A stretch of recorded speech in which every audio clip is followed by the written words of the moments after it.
उस दीवार के नीचे एक खजाना छुपा हुआ था जो उनके वालिद ने उनके लिए बचा कर रखा था। अगर वो दीवार गिर जाती तो लोग उस खजाने को ले लेते, मगर तुम्हारे रब ने चाहा कि जब वो दोनों बच्चे बड़े हो जाएं तब उन्हें उनका खजाना मिल जाए, इसलिए मैंने दीवार को दुरुस्त कर दिया और ये भी अल्लाह ही के हुक्म से किया।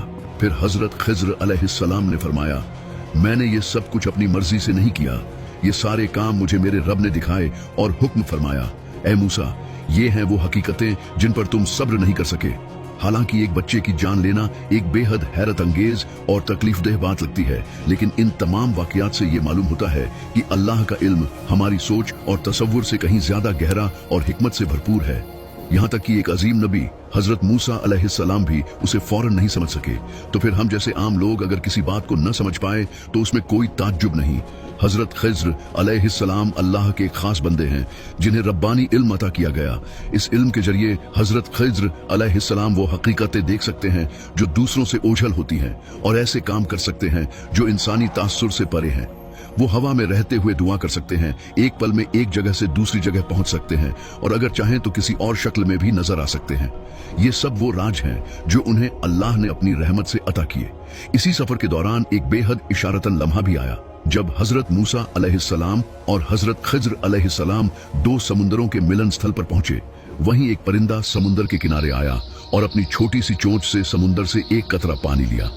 फिर हजरत खजर अलैहिस्सलाम ने हजरत मूसा अलैहिस्सलाम की तरफ देखा और फरमाया, ए मूसा, उस परिंदे की चोंच में जो एक कतरा पानी है वो हमारे इल्म की मिसाल है और बाकी का पूरा समुंदर अल्लाह ताला के इल्म की मिसाल है। यह मंजर उन सबसे ताकतवर मिसालों में से एक है जो ये बताता है कि हमारा इल्म कितना महदूद है और अल्लाह का इल्म कितना अजीम, बेमिसाल और बेहद है। रसूलुल्लाह सल्लल्लाहु अलैहि वसल्लम ने एक हदीस में फरमाया, अल्लाह हजरत मूसा अलैहिस्सलाम पर रहमत नाजिल फरमाए, काश वो हजरत खजर अलैहिस्सलाम के साथ सब्र करते ताकि हमें उनके सफर की ओर ज्यादा बातें मालूम होती। कितना अच्छा होता अगर हम वो जान पाते। यह माना जाता है कि हजरत खजर अलैहिस्सलाम कयामत से पहले उस वक्त तक जिंदा रहेंगे जब तक आखिरी मोमिन इस दुनिया से रुखसत नहीं हो जाता। उसके बाद जब सिर्फ काफिर रह जाएंगे और कयामत का आगाज होगा तब उनका सफर भी मुकम्मल हो जाएगा। यह अल्लाह की हिकमत है कि उन्होंने अपने इस बंदे को इतनी खास और नायाब जिम्मेदारी दी और इसी हिकमत के तहत उन्हें एक चंद रोजा जिंदगी अता की गई है जो हमेशा रहने वाली मालूम होती है, मगर दरअसल वो भी अल्लाह की मर्जी से एक मुख्तसर मुद्दत के लिए है। अल्लाह ही बेहतर जानता है। और याद रखिए, अगर आप हर रात को लैलतुल कद्र समझकर जिएं और हर अजनबी को हजरत खिजर अलैहिस्सलाम की शक्ल समझकर अदब करें तो मुमकिन है कि इस कायनात के किसी कोने में आपको दोनों का दीदार हो जाए। इस सारी कायनात की हर चीज, चाहे वो जानदार हो या बेजान, किसी मकसद के तहत वजूद में आई है। हर झर्रा अपने सौंपे गए काम को बखूबी निभा रहा है।